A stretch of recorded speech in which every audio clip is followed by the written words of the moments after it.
And joining me now, my colleague Andrea Mitchell of NBC News and my great friend Mike Barnicle, who is as close to a brother as Tim would ever have. Andrea, let's begin with you and what I always call the morning brief. When I would come down to the Washington Bureau, you and Tim would be in there conferring in his office.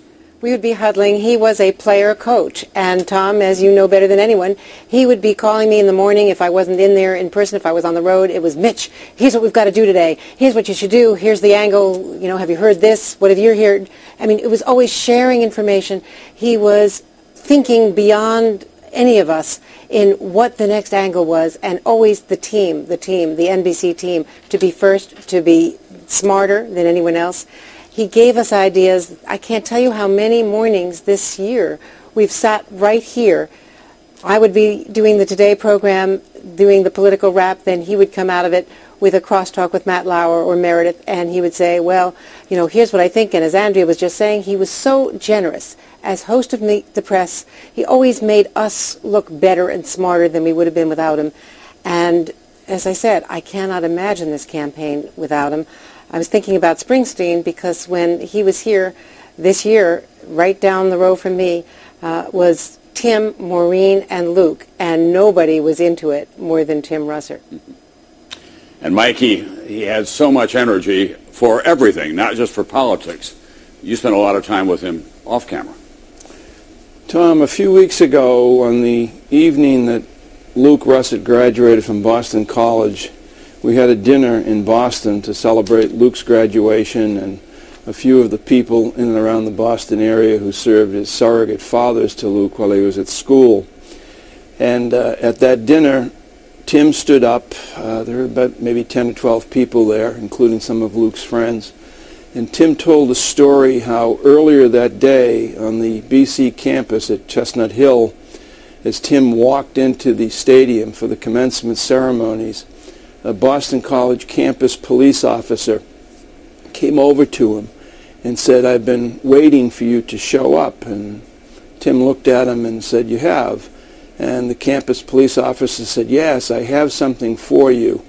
And he withdrew from his pocket a fake ID that Luke Russert had made 3 years ago. And the campus police officer told Tim that he now was giving it to Tim because he didn't want to see it show up on eBay at some point. And Tim was thrilled with the story. He was delighted with the day. He was so full of love and joy for life, for his family, for his faith. He brought it to the table each and every day. As you know, as Andrea knows, he was such a unique individual, and he was one of the few people I think we will ever encounter in our lives who not only wore a smile to work and to play each and every day, but because of the apparel that he wore that smile with, you'd wear the same smile. Our friend Tim Russert. We'll remember more about Tim in a moment.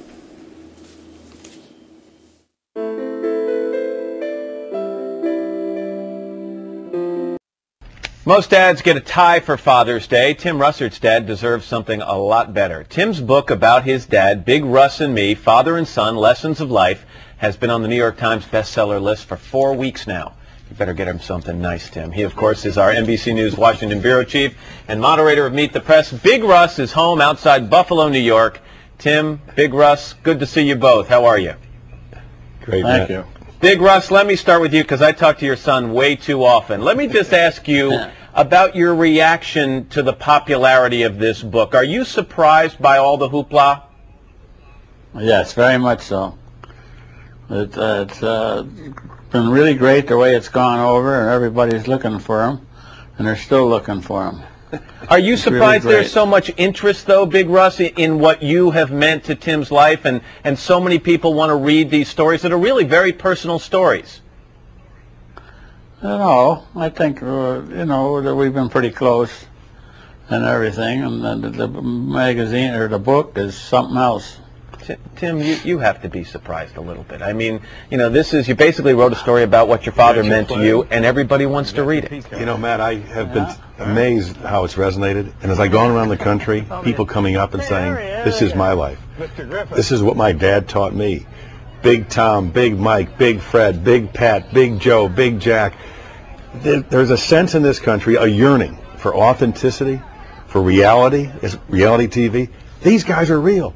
They grew up during the Depression. They went to World War II, and they came home and built the greatest middle class in the history of mankind. And we have to salute them. We have to thank them for their sacrifice. I know you've said to me on many occasions that you learned a lot about your work ethic from your father because he came home from the war, he took 2 jobs, worked for the sanitation department, drove a newspaper delivery truck, and really kind of did what he had to do to pay the bills for his family. Do you think you and he view work differently? You love your work. Did your dad love his work? He felt his responsibility. I don't think he loved it. He had to get up every morning at 5 o'clock in the morning and kept going all day and all night. You know, Matt, he never complained. And I would say to him, Dad, 2 full-time jobs, that's really got to wear you down. Some guys couldn't find one. Dad, 6 months in a hospital after a plane crash, that had to be tough, tougher for the guys who died. He used to say to me, put your nose to the grindstone and hope for the best. Hard work and optimism, you think they should be in conflict, he embraced them both. Big Russ, you know, guys are not as good about speaking of their emotions as women seem to be. You don't hear as many fathers and sons sharing intimate stories with each other as mothers and daughters. Have you and Tim always been able to kind of share what's on your mind and in your heart?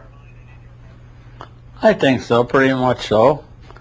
We've done things together, and when he was going to college and thing, he'd make it a run home and let us see him, and then he'd go back. But the guy up the corner was his friend Tom Evans. You know, in the gas station. Tom Evans, yeah. Tim, you know, with Dad, he was a mail taker. I used to come home and get the oil change or the car fixed, and my dad would go crazy. These tires look like Yul Brynner's head. You can't be driving it. Fatherly concerns. You've talked a lot about the good things that have happened between your dad and you over the years. And maybe a weird question, but have there been tough times? Because sometimes you learn more from tough times than you do from good times. Oh, sure. You know, growing up in the 60s was not easy, and I went to school in Ohio, right near Kent State. We had long talks about Vietnam, about culture change. I went to Woodstock, didn't call home for 4 or 5 days, and my dad was furious at me. And he has a right to be. When my son went away for a night on a sleepover and didn't check in, I went bonkers. So you learn from that. But, you know, Matt, even during Vietnam, and I think about it a lot as we cover Iraq, my dad would say, I understand people wanting to be for peace or against the government policy, but don't root for the enemy. Don't root for the Viet Cong. Don't be for those guys. Be for your country and try to change it inside. Well, Big Russ, and I know you're out there in Buffalo, and you've got to become like, you're probably the biggest celebrity in Buffalo right now because the Bills are falling on tough times. But Big Russ, it's a pleasure to see you even by satellite. Good luck and happy Father's Day to you. And Tim, happy Father's Day to you as well. And to you, Matt. Thank you. It's a pleasure. Good morning and welcome to Meet the Press. Today, a subject that concerns each and every one of us, the pocketbook.